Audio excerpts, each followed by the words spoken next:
Bonjour, bonsoir les amis. Comment allez-vous? Vous allez bien? Moi aussi, je suis bien, comme vous pouvez le constater. Eh bien, aujourd'hui, pour notre série de vidéos sur le cours de français par l'Internet, on va continuer avec les verbes auxiliaires avoir et être. Aujourd'hui, je prépare un cours très important pour vous. Donc, c'est l'accord du participe passé avec avoir et être.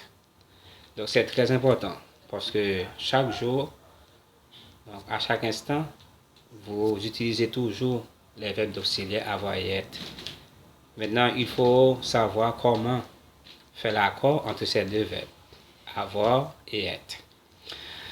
Alors, pour conjuguer un verbe à un temps composé, il faut avoir un auxiliaire avoir et un auxiliaire être. Et il faut avoir aussi un participe passé. En fonction de l'auxiliaire utilisé, l'accord du participe passé sera différent. Donc c'est normal. Donc en effet, l'accord du participe passé n'est pas systématique. Il dépend de l'auxiliaire utilisé et aussi de la place du COD, c'est-à-dire complément d'objet direct par rapport au verbe. Nous allons voir maintenant les règles sur l'accord du participe passé avec avoir et être. Avant d'apprendre les règles d'accord des participes passés, rappelez-vous, les verbes qui se conjuguent avec l'auxiliaire être et avoir donc, jouent un rôle très important. On les utilise surtout lorsque vous conversez avec les autres, lorsque vous voulez parler du passé, d'une chose qui a été effectuée dans le passé. Maintenant, il faut utiliser ces deux verbes obligatoirement. Quand vous allez utiliser l'auxiliaire être, vous devez toujours accorder les participes passés en genre et en nombre avec le sujet. Par exemple, ils sont partis. Partis doivent avoir un S parce que c'est de l'auxiliaire être. Elles sont venues. Venues prend ES parce que c'est l'accord du participe passé du verbe être.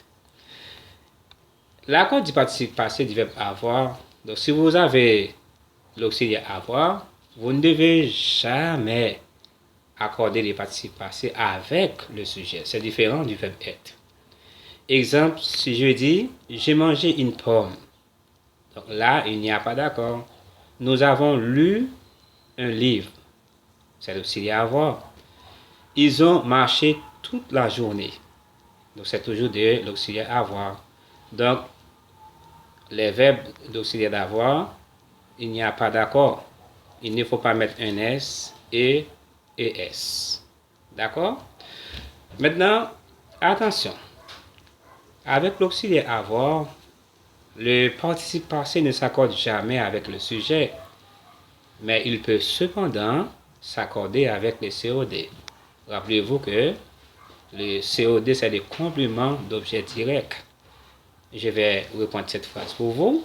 Donc, si vous ne l'avez pas bien compris, avec l'auxiliaire avoir, le participe passé ne s'accorde jamais avec le sujet, mais il peut cependant s'accorder avec le complément d'objet direct, c'est-à-dire le COD.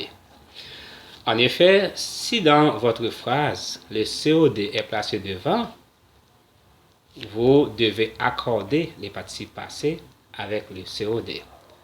Je vais reprendre pour vous encore une fois.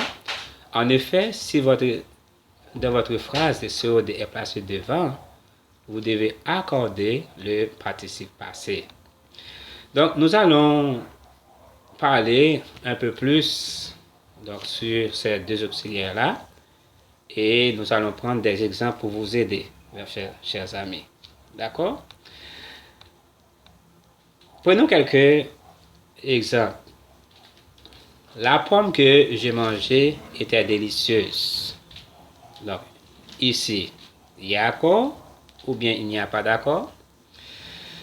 Eh bien, dans cette phrase, le participe passé qui est mangé s'accorde avec le COD.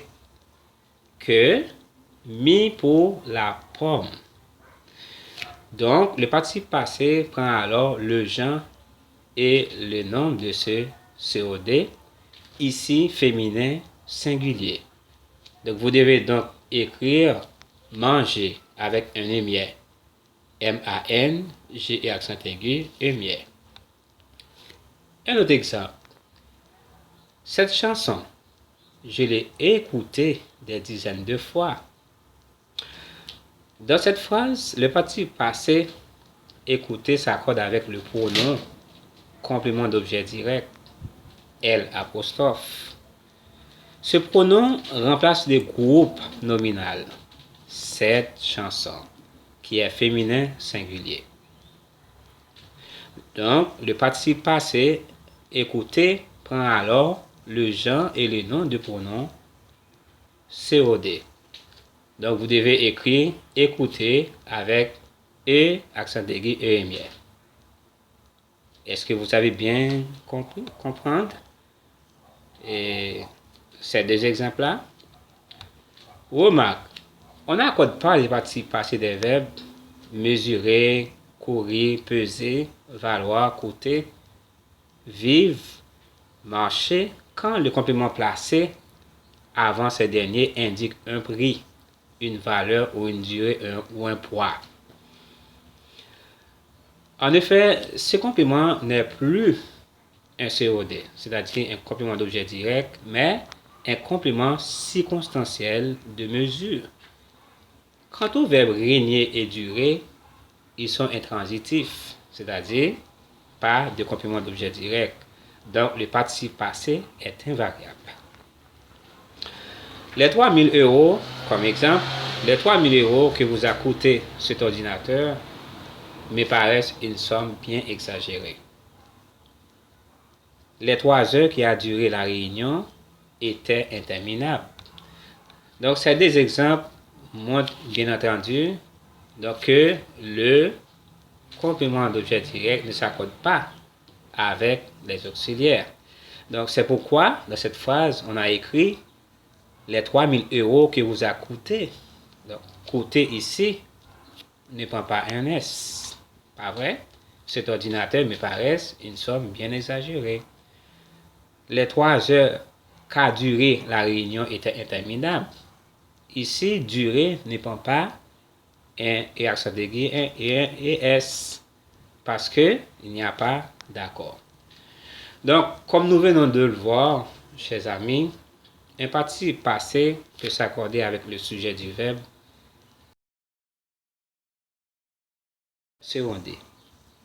Vous devez donc faire attention à l'auxiliaire utilisé d'une part et repérer s'il y a un COD dans votre phrase. Maintenant que vous connaissez les règles de base, vous pouvez aller plus loin et découvrir des règles plus complexes. Donc ici, nous arrêtons là pour aujourd'hui.